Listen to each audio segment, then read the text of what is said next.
ائمہ اہل بیت اور خاندان رسول کریم کو سمجھنے کے لیے ایک بنیادی نقطہ بڑا ضروری ہے، بتائیے۔ اور وہ یہ ہے کہ جب رسول اللہ علیہ السلام کی نرینہ اولاد وصال کر گئی تو کافروں نے ایک جملہ بولا تھا کہ باترا محمد معاذ اللہ، کہ محمد عربی بے نام و نشان ہو گئے۔ ان کافروں کے رد میں اللہ نے فرمایا تھا انا اعطیناک اللہ اللہ اللہ اللہ۔ اس پر جو سمجھنے والی بات ہے وہ یہ ہے کہ قرآن انہوں نے کہا تھا محمد عربی بے نشان ہوئے، رب نے کہا انا اعطیناک الکوثر، تو یہ آیت بتا رہی ہے کہ اولاد محمد قیامت تک حضور کے نام و نشان کا پتہ دے گی۔ اللہ اللہ اللہ۔ تو جس طرح گلاب کے پھول سے گلاب کی خوشبو کا آنا لازم ہے، اسی طرح آل رسول سے رسول کی خوشبو کا آنا لازم ہے۔ سبحان اللہ۔ اور حضرت امام شارانی رحمۃ اللہ علیہ نے ایک بڑی خوبصورت بات کی ہے، وہ کہتے ہیں کہ کافی سارے بندوں میں ایک سید بیٹھا ہو اور وہ گفتگو کرے، میں شجرہ نہیں پوچھوں گا، میں ان کے کلام سے سمجھ جاؤں گا کہ یہ رسول اللہ کا بیٹا ہے۔ اللہ۔ اور اس پر وہ فرماتے ہیں اس کی وجہ یہ ہے کہ میں مسلمان ہوں،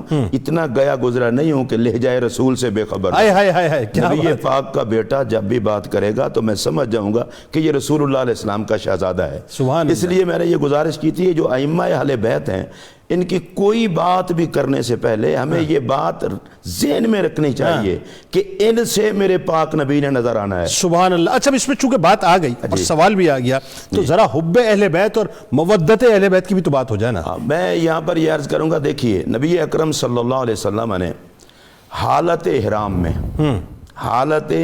میں قصوہ اونٹنی پر سوار ہو کر مجمع صحابہ عرفات میں خطاب فرمایا، اور اس میں فرمایا کیا کہ میں تمہیں وہ چیز دے کے جا رہا ہوں، اگر تم اسے مضبوطی سے پکڑ کے رکھو گے کبھی گمراہ نہیں ہوگے۔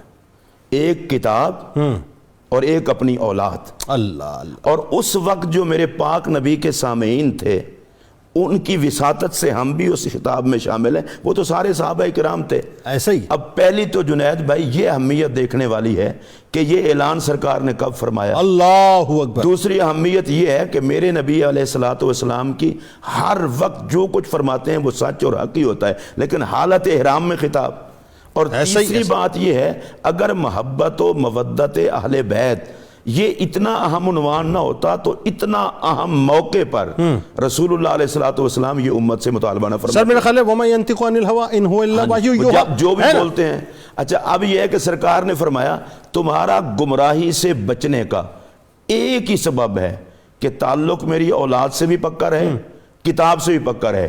اور یہاں میں یہ عرض کروں گا کتاب اور اولاد دونوں کو سرکار نے ساتھ رکھا ہے، اس میں ایک حکمت ہے، کتاب بھی نور ہے اولاد بھی نور ہے۔ سبحان اللہ۔ میں اکثر کہتا ہوں، آج بھی کہہ رہا ہوں، سبحان اللہ، کتاب رسول اللہ کے دل پر اتری ہے، اولاد نبی پاک کی چھاتی پر کھیلی ہے۔ سبحان اللہ۔ اور اگر ہم کتاب کے 30 پاروں کو دیکھیں تو ان میں بھی جمال مصطفیٰ دکھائی دیتا ہے، اور اولاد کو دیکھیں تو اولاد میں بھی جمال مصطفیٰ سبحان اللہ۔